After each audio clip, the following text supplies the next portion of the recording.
ত্রিপুরা বিধায়ক এলাকা উন্নয়ন তহবিলে বরাদ্দ বেড়েছে। প্রত্যেক বিধায়কের ওই তহবিল 50 লক্ষ টাকা থেকে বেড়ে 75 লক্ষ টাকা হয়েছে। আজ বিধানসভা শীতকালীন অধিবেশনে ত্রিপুরার মুখ্যমন্ত্রী অধ্যাপক ডক্টর মানিক সাহা ওই ঘোষণা করেছেন। এই দিন বিধানসভায় মুখ্যমন্ত্রী বলেন, ত্রিপুরায় বর্তমানে বিধায়ক এলাকা উন্নয়ন তহবিল খাতে প্রত্যেক বিধায়কের জন্য 50 লক্ষ টাকা বরাদ্দ করা হচ্ছে। তাতে রাজ্যের মোট 60 জন বিধায়কের 30 কোটি টাকা ব্যয় হচ্ছে। কিন্তু বিধায়ক এলাকা উন্নয়ন তহবিল দীর্ঘদিন ধরেই বাড়ানোর দাবি উঠেছিল। তাই এখন থেকে আরো 25 লক্ষ টাকা প্রত্যেক বিধায়ক এলাকা উন্নয়ন তহবিলে বরাদ্দ বৃদ্ধি করা হচ্ছে। তাতে অতিরিক্ত 15 কোটি টাকার প্রয়োজন রয়েছে।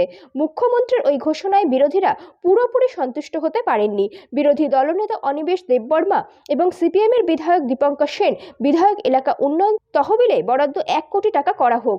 সাথে দীপঙ্কর বাবুর খোঁচা 6 মাস ধরে আবেদন জানানো সত্ত্বেও বিধায়ক এলাকা উন্নয়ন তহবিল থেকে অর্থ মঞ্জুর হচ্ছে না। আমি এখানে সবাই অবগতির জন্য জানাচ্ছি, এটা নিয়ে অনেকে অনেক সময় একটা দাবি তুলেছে যে বিধায়ক এলাকার উন্নয়ন প্রকল্পে একটু বাড়াতে হবে। আমি জানি এটা